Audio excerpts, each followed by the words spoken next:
Oh boy, we have ourselves an article on the HockeyWriters.com published by Andrew Forbes that goes out there and pretty much tilts the towers. This is stirring the pot. This is getting the party started.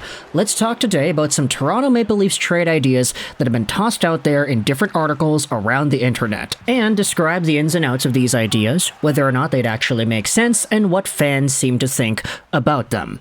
We're talking about the Maple Leafs and their goaltending situation, and the target that Andrew Forbes talks about in the Hockey Writers that should be considered in this capacity is none other than Minnesota Wild goalie Marc-Andre Fleury.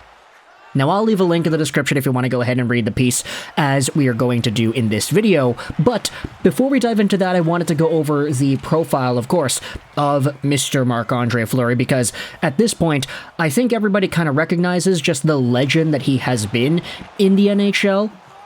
Fleury is 39 years old, 6'2", 185 left-handed catching goalie, initially a first overall pick back in 2003.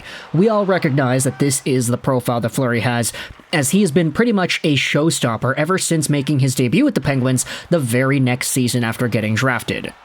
He became a legend. He was a Pittsburgh phenom, won 3 Stanley Cups with that team, then went over to Vegas, Chicago, now Minnesota. This season, Marc-Andre Fleury has an .892 save percentage in 13 games played and a .316 goals against, which is a pretty big downgrade from the .908 save percentage he had with the Wild last season in 46 games played. In fact, you have to go back to the Vegas Golden Knights days, which weren't too long ago in the grand scheme of things, but I mean, 2020, 2021 was still a while ago. Fleury had a .928 save percentage that season and a .198 goals against. You could debate as to whether or not Fleury was just that much of a god that season, or if a lot of that had to do with the fact that the Vegas Golden Knights were Stanley Cup championship caliber in that time span. But nevertheless, Marc-Andre Fleury posted up some of the best numbers of his career just a few seasons ago, and he is in a position now with Minnesota where you could debate that he is not really getting the most that he could be given. He isn't the number one guy. That honor belongs to Philip Gustafsson. And when it comes to the idea of the Toronto Maple Leafs going out there and entering the trade market for a goaltender, there are some articles like this one on the Hockey Writers that are describing the idea of Fleury being the guy. Take a look at how this article opens up. It was a question mark coming into the season, and with the week-to-week recovery for Joseph Woll, the Toronto Maple Leafs have an even bigger goaltending question now than they did in October. The article talks about how Ilya Samsonov hasn't been terrible, but he hasn't really exuded confidence for the Maple Leafs either. His numbers haven't been great, with a .379 goals against and an .871 save percentage. That's not good. As with the other option here, Martin Jones has offered the team some steady play to open his Maple Leafs career, holding a 4-1 record in 6 games with a .279 goals against and a .917. And while they fall right in line with his career numbers, the longevity of this option is a major question. So, with that in mind, are there other options for the Maple Leafs that could provide them with more stability at the position for the remainder of the season? There is one option, this article concludes, a rumored target from a previous season that the Maple Leafs should consider on the trade market before the deadline hits, and that is Minnesota Wild goalie Marc-Andre Fleury. Now, pause. If you wanted to just get it out of the way, talk about the contract situation, because that's the thing that everybody's going to talk about right off the bat. Fleury is making $3.5 million a year till the end of 2024, so this is the final year of that contract. He's got a no-movement clause, so he is pretty much in control of wherever, or if he even goes in the first place. And if there were to be some sort of a trade sending Fleury over to Toronto, you might have to work out some cap gymnastics to make things work on that front, whether that's by sending away a goaltender in exchange or something else, pulling off some LTIR shenanigans. You know, there are always options for this, but that is a point to consider. $3.5 million a season is not cheap per se. The article goes out there and talks about this. It wasn't that long ago that the Maple Leafs were linked to having interest in the likely future Hall of Famer. During the 2022 trade deadline, reports surfaced that the Maple Leafs and then GM Kyle Dubas had been in talks with the Blackhawks and Davidson on a trade that would land Fleury and forward Brandon Hagel for multiple first-round picks, Matthew Knies, and Peter Mrazek. Okay, wow. I did not remember that rumor popping up last year. I mean, I remember talking about some Fleury to Toronto stuff, but never for Matthew Knies. Ay, that would have been crazy if that had gone through. The article then talks a little bit more about that trade idea, and then it talks about how Fleury makes sense for the Leafs right now. It would come down to Fleury's approval if he were to get traded, but a change of scenery could be nice for the 39-year-old as his contract expires, especially if it involves a move to a potential contender. Now, when it comes to the Wild being a contender, I mean, if you look at the NHL standings and you see where they are, yeah, it's not really looking all too good for the Minnesota Wild. They are in a very packed Central Division right now, and they are second last.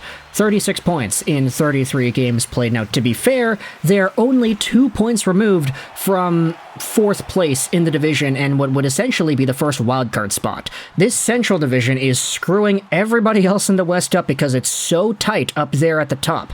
The Avalanche, the Jets, the Stars, the Yotes, the Preds, the Blues, and the Wild are all doing really well, and it's only really Chicago that is not pulling any weight. Thank goodness my Vancouver Canucks are here in the Pacific. But then, if you wanted to go out there and say that the Toronto Maple Leafs are more of a contender, yes, they have more points, yes, they have a higher standing in their division versus the Wild. They've got 40 points right now in 32 games played. Still not a lot of regulation wins, which is kind of concerning. But still, going from Minnesota to Toronto, it would be an upgrade in terms of team performance in the standings. So if you wanted to use that argument and say that Fleury could be going to a better team, it's fair. Fleury would still likely come in and eventually play backup to Wall when he returns to the Maple Leafs lineup. But in the interim, the Maple Leafs could use a steadier presence between the pipes than Jones and the open struggles of Samsonov. And given what he's done over his career, there's no reason why Fleury couldn't fill that void. The only question is what the Leafs would have to give in return for his services. Now, there is a conversation as to some of the prospects that could be tossed out there. Ty Voigt, Topi Niemela, Alex Steeves, they're all discussed in this article, but what I really wanted to talk about more so was just that idea itself. Fleury heading over to the Maple Leafs. Would it not be super poetic and kind of weird to have Matt Murray and Marc-Andre Fleury on the same team once again? Yeah, you thought I forgot about that guy? Matt Murray is still a Maple Leaf. Technically speaking, at least, he is on the LTIR. He is not a part of the roster, but he is there.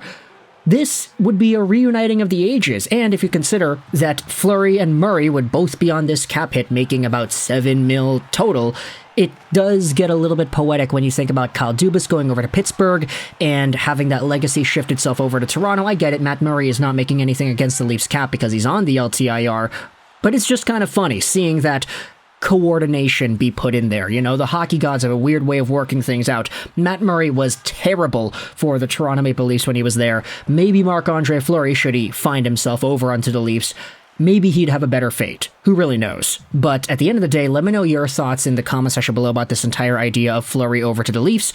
I'm not gonna lie though, part of why I wanted to make this video was because I wanted to be able to use the subway color scheme of the Minnesota Wild in some sort of a thumbnail. I mean, look at this and tell me it is not beautiful. Look at those colors, the bright green, the yellow, it just pops, and seeing Fleury with his Subway-themed mask makes things look even better. I was super happy to be able to get an opportunity to talk about this just to make the thumbnail. But either way, if you're a Toronto Maple Leafs fan, let me know your thoughts in the comment section below. Marc-Andre Fleury, yay or nay? If it's a trade for a guy like Ty Voigt or Topi Niemela or Alex Steeves, let me know your thoughts in the comment section below what a prospect swap could look like if you are getting Fleury, and of course, whether or not you want Fleury to be the guy for your team. Would you rather just wait it out with Martin Jones? Do you think Jones has what it takes to become a consistent goalie for the amount of time that Joseph Woll is going to be out, and then eventually move some stuff around so that Samsonov isn't the most relied upon guy?